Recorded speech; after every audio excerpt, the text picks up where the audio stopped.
이란 정권은 미국의 압박이 테헤란의 가장 민감한 지점인 석유, 호르무즈 해협, 그리고 중국에 대한 의존도를 조여오면서 지지 기반을 잃고 있다는 사실에 당황하고 있습니다. 2026년 4월 28일 화요일, 이란 정권은 남아있는 힘마저 잃지 않기 위해 신속한 돌파구를 모색하고 있습니다. 하지만 트럼프 정부는 모든 방법으로 이란을 포위하고 있습니다. 수년 동안 테헤란은 베이징이 자신들의 안전한 후방이 되어줄 것이라고 믿어왔습니다. 정권은 중국이 미래이며 거대한 구매자이자 제재에 대한 당패가 되어줄 것이라는 생각을 국민들에게 팔아왔습니다. 국제뉴스에 따르면 전쟁 이전에 이란 석유 수출의 97%가 중국으로 향했다고 합니다. 우회 운송 선박, 숨겨진 정유소, 제재를 받은 은행들, 그리고 대체 금융 경로들이 구축되었습니다. 이렇게 해서 석유는 계속 나가고 돈은 계속 들어올 수 있었습니다. 하지만 이 전략은 점점 정권에 불리하게 돌아가기 시작했습니다. 중국은 이란산 석유를 사지만 이란에만 의존하지는 않습니다. 베이징은 사우디아라비아, 카타르, 쿠웨이트, 바레인 등 여러 걸프 국가들로부터 에너지 흐름을 유지하기 위해 호르무즈 해협이 열려 있어야 합니다.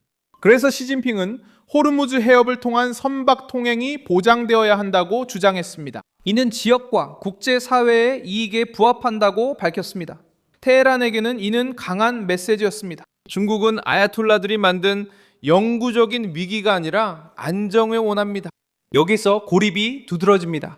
자세한 내용은 곧 말씀드리겠습니다.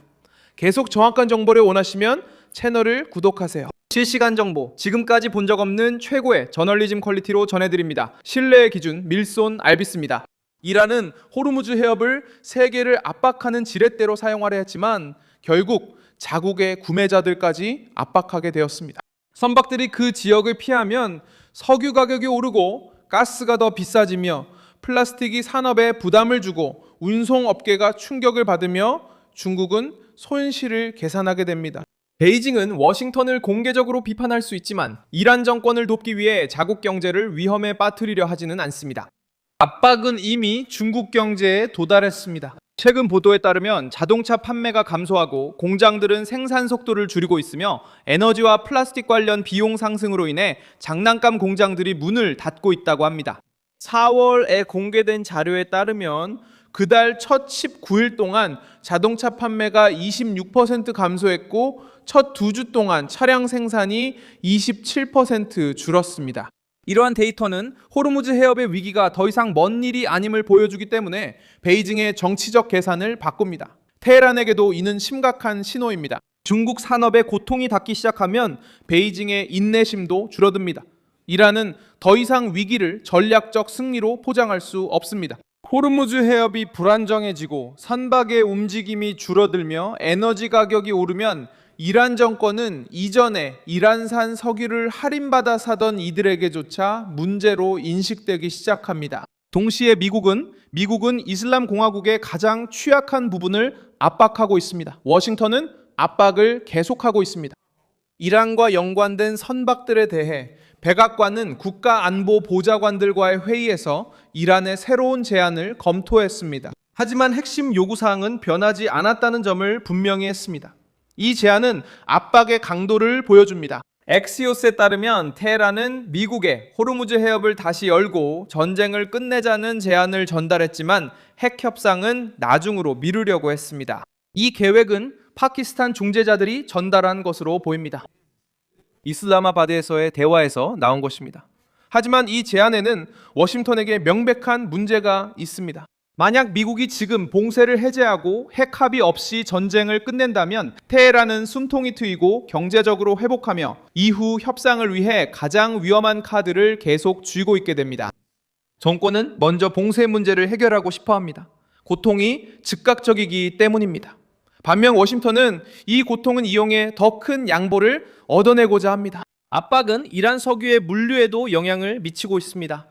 보도에 따르면 테헤란은 오래된 선박을 부유식 저장고로 사용하고 있고 낡은 탱크로 시간을 벌려고 하고 있습니다. 이는 석유 유전을 멈추고 싶지 않기 때문입니다. 이 점이 결정적입니다. 석유 유전은 단순한 수도꼭지처럼 작동하지 않습니다. 생산을 중단하면 기술적인 손상, 생산 능력 상실, 그리고 장기적인 손해가 발생할 수 있습니다. 트럼프는 이란이 생산 시스템에서 심각한 위기를 맞이하기까지 시간이 얼마 남지 않았다고 주장하면서 바로 이 점을 이용했습니다. 이 발언은 미국이 테헤란이 굴복할 때까지 압박을 유지하겠다는 전략을 더욱 강조합니다.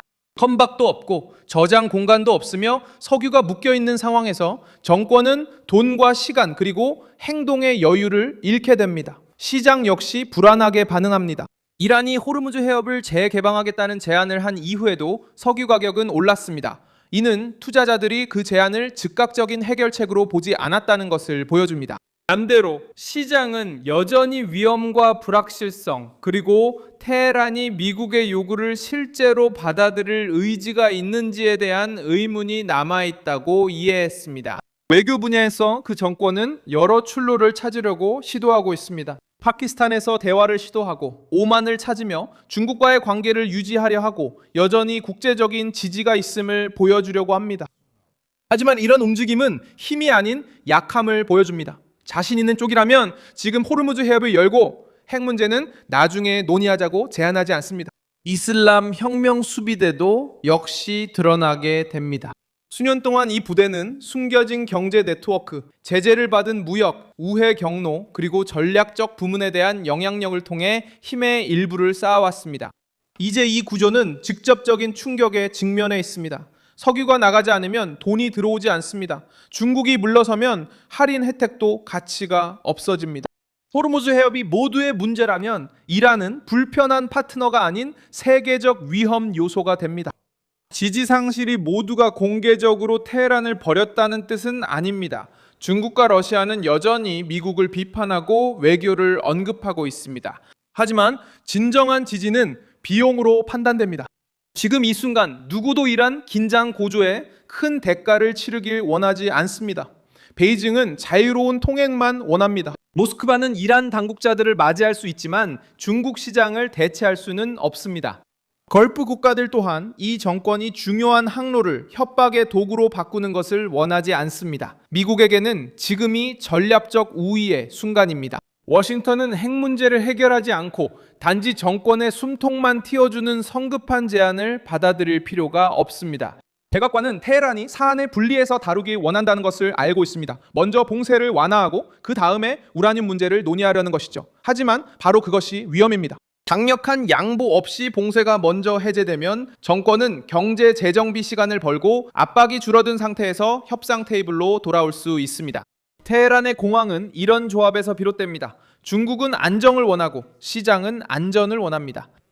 미국은 압박을 유지하고 있습니다. 이란산 석유는 장벽에 부딪히고 있습니다. 그리고 정권의 외교는 힘을 과시하기보다는 생존을 위한 시도로 보입니다. 이란은 호르무즈 해협 봉쇄로 세계를 뒤흔들 수 있음을 보여주려 했지만 오히려 자신의 의존성만 드러냈습니다. 그리고 도널드 트럼프는 상대가 자기 꾀에 스스로 걸려들게 만드는 방법을 정확히 알아냈습니다. 이 영상에 좋아요를 눌러주시고 채널을 구독해주세요. 그리고 영상이 끝난 후에는 댓글도 확인하셔서 밀소날베스 뉴스 커뮤니티와 더욱 활발하게 소통해보세요.